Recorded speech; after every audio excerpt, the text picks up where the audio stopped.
Bonjour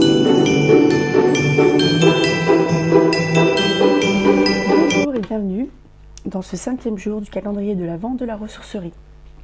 Aujourd'hui, je vous présente Graceling de Christine Cashore, qui est, il me semble, je vous mettrai en barre d'informations, il me semble que c'est le premier tome d'une série.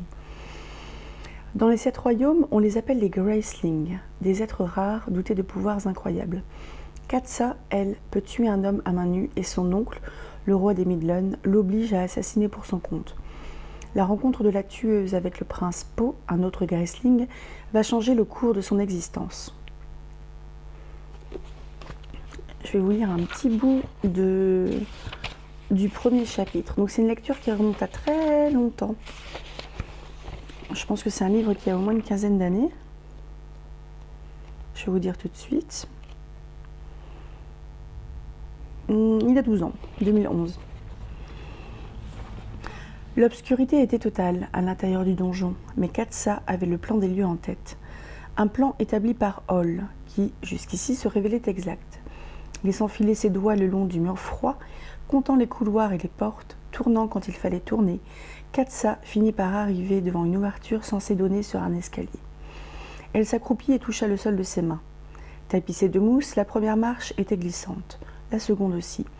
Elle espérait que lorsqu'ils la rejoindraient avec leurs torches, Hall et Gidon s'en apercevraient. S'ils dégringolaient dans l'escalier, le bruit de leur chute réveillerait tout le donjon. Katsa descendit les marches. Elle prit à gauche, puis 2 fois à droite. En pénétrant dans un passage éclairé par une torche, elle entendit des voix. Selon Hall, en face de la torche se trouvait un autre souterrain où un groupe d'hommes faisait le guet devant une cellule. Katsa avait été envoyée pour les neutraliser. Elle s'avança vers la lumière et les éclats de rire. Elle aurait pu écouter un instant les inconnus afin d'essayer de déterminer leur nombre, mais le temps pressait. Elle tira sur sa capuche et tourna au coin du mur. À mon avis, il y a des gens qui vont voir leur vie finie. Ça fait peut-être un petit peu plus ambiance Noël que le précédent livre. Je vous souhaite une bonne journée. J'espère que ce petit bout de lecture vous a plu. Et à demain pour le 6e vlogmas du calendrier de l'Avent.